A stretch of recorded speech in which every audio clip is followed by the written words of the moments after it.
cravache dedans. C'est-à-dire que le diable cherchait par tout moyen pour mettre l'église sous la loi.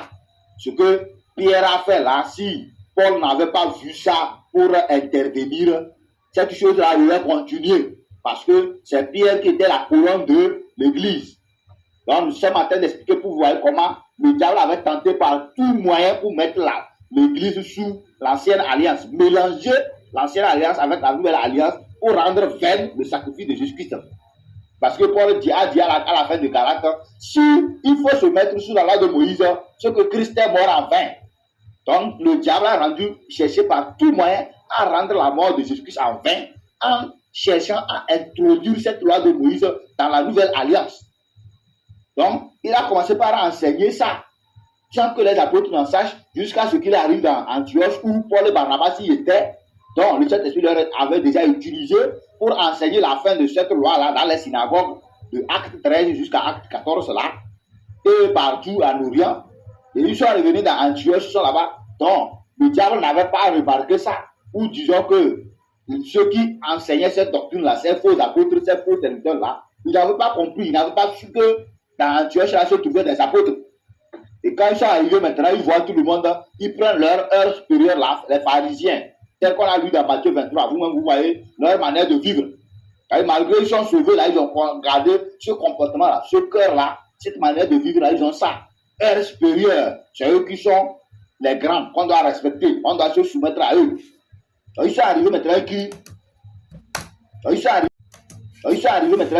Hey, vous devez faire ce concile pour observer la loi de Moïse pour sauver. C'est là qu'ils ont rencontré maintenant les deux apôtres là, ceux qu'on ne peut pas marcher dessus. Et cette guerre s'est déclenchée, n'est-ce pas? Donc, ces gens-là, ils ont continué avec cette doctrine. Et c'est ça qui était rentré plus tard maintenant dans les églises de la Galatie. Et qui avait fait ravage véritablement dans cette contrée. Donc, le diable avait cherché par tout moyen à mettre l'église sous la loi de Moïse, à mélanger l'ancienne alliance par la nouvelle alliance.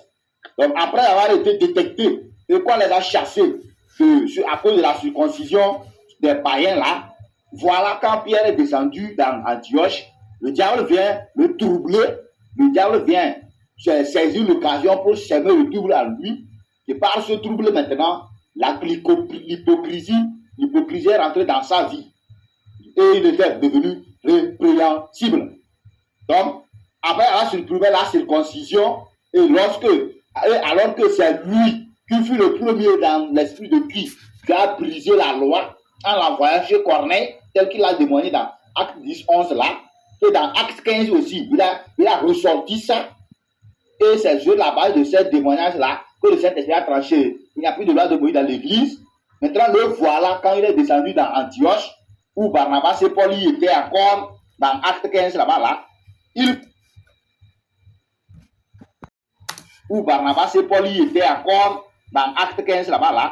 il fait semblant d'observer cette loi de Moïse en se séparant des païens pour manger avec eux.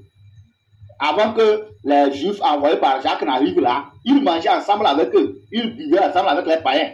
Tous étaient un dans l'église. Puisque le mur de séparation, l'inimitié qui était entre nous là, a été renversé par Jésus-Christ. Et Pierre fut le premier à enseigner ça. Après maintenant, le voilà reconstruire ce mur-là, redresser encore ce mur de l'inimitié. D'où Paul lui a dit, si tu reconstitues ce que tu as détruit là, ce que tu deviens transgresseur. Bien que nous, les Juifs, on n'était pas parmi les païens, on n'était pas pécheurs comme les païens, mais nous savons que nous tous avons été justifiés par la foi en Jésus-Christ. Que qu'on soit juif, que païen là, nous tous, c'est par la foi en Jésus-Christ, nous sommes justifiés. Et donc nous avons été crucifiés avec Jésus-Christ. Et si nous vivons, ce n'est plus nous qui vivons, mais c'est Christ qui vit à nous, juifs comme païens. Maintenant, pourquoi tu redresses encore ce mur de séparation, l'inimitié? Parce que le mur de séparation disait que les païens et les juifs là, ne devaient pas se mélanger d'aucun cas, d'aucune manière. Donc comme le diable a essayé par la circoncision, et que la circoncision a été supprimée, maintenant il allait prendre l'inimitié, la séparation entre les juifs et les païens, qu'il n'y ait pas de lien entre vous, séparez-vous. Donc si Paul n'avait pas détecté cette doctrine-là, cette hypocrisie-là, pour la réprimer devant l'église d'Antioche directement, ça allait continuer et être perpétué dans l'église. Dans l'église. Mais malheureusement, tel que nous l'avons vu, c'est ça qui a été remplacé. Quand le diable a fini avec comment l'appelle-t-on, l'inimitié dont il n'a pas réussi à faire introduire dans l'église, quand il n'a pas réussi à faire entrer la circoncision, il a fait ça rentrer au niveau de la Galatie, on a chassé, n'est-ce pas? On a chassé ça de la Galatie. Il a fait rentrer l'inimitié, on a chassé ça aussi de la Galatie. Alors, il a pris les dîmes et les offrandes par cupidité, et c'est ça maintenant qui a été reçu par le plus grand nombre aujourd'hui. Donc, il a fait rentrer la circoncision, ça a été chassé. Il a fait rentrer l'inimitié pour redresser le but de séparation entre juifs et chrétiens, ça a été chassé aussi. Alors, il a pris les dîmes et les offrandes, il a envoyé, et ça autre, par cupidité, on l'a reçu grandement. D'où vous enseignez, nous sommes sauvés par la grâce de Jésus-Christ. Maintenant, nous devons observer la loi de Moïse pour payer les dîmes et les offrandes. Donc voilà comment le diable a réussi à mateler l'église, à mélanger l'église. Et c'est sur ce point que nous étions arrêtés, dont nous avons vu qu'après avoir repoussé l'évangile autant de fois, après avoir repoussé l'évangile, repoussé le Saint-Esprit à plusieurs reprises, Dieu tourna l'église vers nous les païens. Dieu tourna le salut entièrement vers les païens. Il a laissé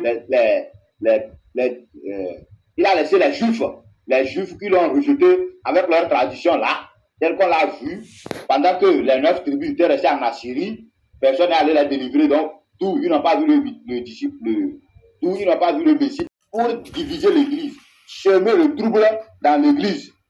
Et malheureusement pour nous les païens, nous aïeux reçurent plutôt sa doctrine de la circoncision, sa doctrine de la séparation de l'inimitié, sa doctrine de œil pour œil, dent pour dent, par les dîmes, les offrandes.